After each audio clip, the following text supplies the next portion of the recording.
जैसे मरियाहू का फ्लाईओवर हो, नईगंज का फ्लाईओवर हो, नई रेलवे ट्रेन चलाने का मामला हो, शटल ट्रेन, बदलापुर जिसको श्री कृष्ण नगर रेलवे स्टेशन का नाम वो हो, रेलवे प्लेटफॉर्म पे तमाम व्यवस्थाएं हैं, रेलवे कोचिंग पोजिशनिंग सिस्टम का इलेक्ट्रॉनिक डिस्प्ले हो। अपनी बात को कहूंगा, आपके बीच में आया एक सांसद के रूप में, जो जिम्मेवारी आपने दी मैंने उसे भरपूर निभाया है, इतना तो मैं कह सकता हूं। आपके जितने मसले हों सब पर एक बार क्या कई बार बोला है, और उसमें से कुछ मसले हल भी हुए हैं। जैसे मरियाहू का फ्लाईओवर हो, नईगंज का फ्लाईओवर हो, नई रेलवे ट्रेन चलाने का मामला हो, शटल ट्रेन, बदलापुर जिसको श्री कृष्ण नगर रेलवे स्टेशन का नाम वो हो, रेलवे प्लेटफॉर्म पे तमाम व्यवस्थाएं हैं, रेलवे कोचिंग पोजिशनिंग सिस्टम का इलेक्ट्रॉनिक डिस्प्ले हो, रिजर्वेशन काउंटर हो, शेड को बढ़ाना हो, प्लेटफॉर्म को बढ़ाना हो, प्रकाश की व्यवस्था हो और सफाई की व्यवस्था हो। तमाम मुद्दों पर मैं रेलवे विभाग को लगातार लिखता रहता था और उन्होंने उसको काफी अच्छे ढंग से उसका अनुपालन करते रहते थे। जैसा अभी हमारे भाई श्री दिनेश शुक्ला जी ने बताया कि प्रधानमंत्री ग्रामीण सड़क योजना से मैंने पूरे अपने संसदीय क्षेत्र में 21 सड़कों का निर्माण कराया, जिसमें 4 सड़कें आपके मोगरा बादशाहपुर असेंबली क्षेत्र में आती है। दुर्भाग्य से मेरा संसदीय काल उसमय में रहा, खराब रहा, इसलिए कि कोरोना जैसी महामारी बीमारी हमारे बीच में आई और 1.5 साल से भी ज्यादा का वक्त उसने देश का खराब कर दिया, लोगों का खराब कर दिया। बहुत जाने गई, बहुत लोगों ने अपने सगे संबंधियों को खोया और हम भी उसी के एक शिकार होने जा रहे थे। लेकिन आप लोगों के आशीर्वाद से फिर 2.25 महीने एम्स में भर्ती रहने के बाद, जहां मैं कामा में चला गया था, मेरे बचने की कोई उम्मीद नहीं थी और जौनपुर में लोग बाई इलेक्शन तलाश रहे थे कि अब बाई इलेक्शन होगा हमारे जाने के बाद। तो सबके ऐसे निगेटिव थिंकिंग वाले लोगों की सोच पर पाला पड़ा और भगवान ने फिर मुझे आप लोगों के बीच में भेजा। केवल 2 साल का मेरा पैसा मिला।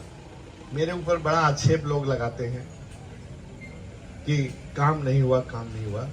देखिए, पूरे अगर 5 साल का भी पैसा मिल जाता तो इतना बड़ा संसदीय क्षेत्र है, इतने गांव हैं, 3700 गांव हैं, अगर मजरे भी मिलावे तो मेन गांव को, तो इतने 25 करोड़ रुपए को अगर 3700 गांव में भाग करके देखिएगा तो कितना पैसा एक गांव के लिए मिलता है। इसलिए उस सीमित एमपी लैड फंड से इतना काम कराना संभव ही नहीं है कि जो कि हर जगह दिखे।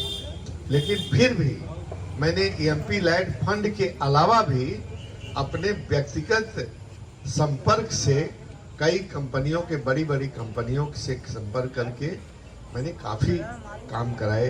120 150 आरओ विथ इनबिल्ट कूलर दिए, 125 गरीब महिलाओं को सिलाई मशीनें दी, 28 स्मार्ट क्लास दिए और बहुत सी चीजें उस सीएसआर फंड से चल पड़ी थी। लेकिन कोड ऑफ कंडक्ट लागू होने के कारण दुखी हैं। लेकिन आगे फिर जैसे कोड ऑफ कंडक्ट खत्म होगा, जितना हमने पहल किया था उतना तो होकर ही रहेगा, चाहे मैं सांसद रहूं चाहे न रहूं। लेकिन एक ज्योतिषी ने तो भविष्यवाणी किया है कि अगला सांसद जौनपुर का आप ही को होना है। राम सिंह यादव जिंदाबाद, राम सिंह यादव जिंदाबाद, भाई कुमारी मायावती जिंदाबाद। वैसे तो मैं ज्योतिष में बहुत विश्वास नहीं रखता था, लेकिन जब उससे बात हुई, जब उसने ये बात ज्योतिषी जी ने कहा, तो मैंने कहा कि पंडित जी, मैंने तो न तो टिकट मांगा और न तो मुझे टिकट मिला। और दूसरी बात यह है कि लोग कहते हैं कि जौनपुर जिले का जो एक बार सांसद होता है वो लगातार दूसरी बार नहीं होता।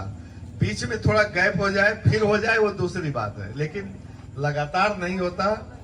इन दोनों चीजों को मद्देनजर रखते हुए कैसे मैं सोचूं कि आपकी भविष्यवाणी ठीक होगी। पंडित जी ने कहा कि मेरा तो गणित यही कहता है, अब बाकी आप जाने। और 6 मई जो है वो नॉमिनेशन करने की लास्ट डेट थी, तो मैं मन ही मन सोच रहा था कि 6 मई बीत जाने दीजिए, तब मैं पंडित जी से पूछूंगा। आज तो नॉमिनेशन की लास्ट डेट भी बीत गई और मेरे पास कहीं से कोई संदेशा नहीं आया, कोई टिकट नहीं आया और न तो किसी ने जोर देकर कहा कि आप लड़िए मेरी तरफ से। मैं उनसे पूछने वाला था, 7 मई को मिला था, लेकिन देखिए अब इसे पंडित जी का कैलकुलेशन कहेंगे या चांस कहेंगे, लेकिन कुछ विश्वास तो उनके ऊपर जमा कि 5 तारीख की रात को जब सोया हुआ था 12:30 बजे और 6 को मैं बाहर निकल जाता 7 बजे सुबह 5 बजे के अलार्म लगा के उठने के लिए तैयार होके 7 बजे बाहर निकल जाना है। तो बहन जी का फोन आया है, 12:30 बजे मैं जगह उठाया और उन्होंने कहा कि आपको जौनपुर से चुनाव फिर लड़ना है। थोड़ा मैं संकोच किया थोड़ी कुछ सेकंड के लिए, क्योंकि न तैयारी थी, न मेंटल हमारा एटीट्यूड था, न पैसे की व्यवस्था थी। क्योंकि चुनाव लड़ना होता है तो बहुत पहले से ढेर सारी चीजों का इंतजाम करना पड़ता है, लेकिन बहन जी के आग्रह को मैं ठुकरा नहीं सका और फिर उनके आग्रह पर कमर कस के आप लोगों के बीच आ गया हूं।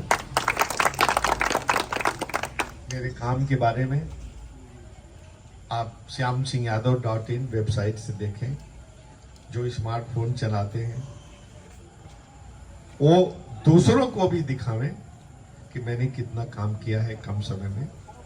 और कम समय में 5 साल का तो पूरा कार्यकाल है, अभी 1 महीना बाकी है। 1.5 साल से ज्यादा कोरोना का रहा, जिसमें मैं खुद उसका शिकार हो गया।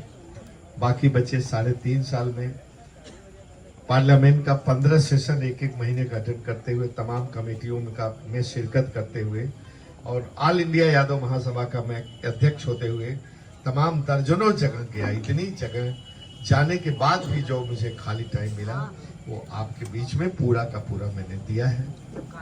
ये खुद आपको जानने की जरूरत है और लोगों को बताने की जरूरत है।